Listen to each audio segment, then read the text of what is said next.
ভারতের উত্তরপ্রদেশের কৌশাম্বী জেলায় গরুর মাংস রান্নার অভিযোগে ৩ মুসলিম নারীকে গ্রেফতার করেছে পুলিশ। গ্রেফতার হওয়া নারীদের নাম শামা পারভিন, শাইস্তা ও ফাতেমা বলে জানা গেছে। পুলিশের দাবি, গোপন সূত্রে পাওয়া তথ্যের ভিত্তিতে বিষয়টি যাচাই বাছাই করার পর ডেপুটি সুপারিনটেন্ডেন্ট অফ পুলিশ पहुंचाने की और उसमें उसको अरेस्ट किया गया था, जिसमें जेल गई। অভিষেক সিং এর নেতৃত্বে একটি পুলিশ দল ওই বাড়িতে অভিযান চালায়। অভিযানের সময় কিছু মাংস জব্দ করা হয় এবং তা পরীক্ষার জন্য পাঠানো হয়েছে। তবে পুলিশ জানিয়েছে, জব্দ করা মাংসটি আসলেই গরুর মাংস কিনা তা এখনও নিশ্চিত নয়। এই বিষয়ে চূড়ান্ত তথ্য পাওয়ার জন্য নমুনা ফরেনসিক পরীক্ষাগারে পাঠানো হয়েছে। পরীক্ষার প্রতিবেদনের পরই বিষয়টি পরিষ্কার হবে।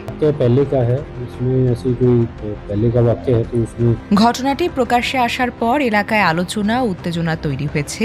পুলিশ বলছে, অভিযোগের সত্যতা যাচাই করেই পরবর্তীতে আইনি পদক্ষেপ নেওয়া হবে। একই সঙ্গে তদন্ত প্রক্রিয়া চলমান রয়েছে বলে জানিয়েছে কর্তৃপক্ষ। ভারতের বিভিন্ন রাজ্যে গরুর মাংস সংক্রান্ত আইন ও অভিযোগের বিষয়ে মাঝে মাঝেই বিতর্ক সৃষ্টি হয়। এসব ক্ষেত্রে আইন অনুযায়ী তদন্ত ও প্রমাণের ভিত্তিতেই ব্যবস্থা নেওয়া হয় বলে জনপ্রশাসনের পক্ষ থেকে জানানো হয়েছে। Desk report, recap news.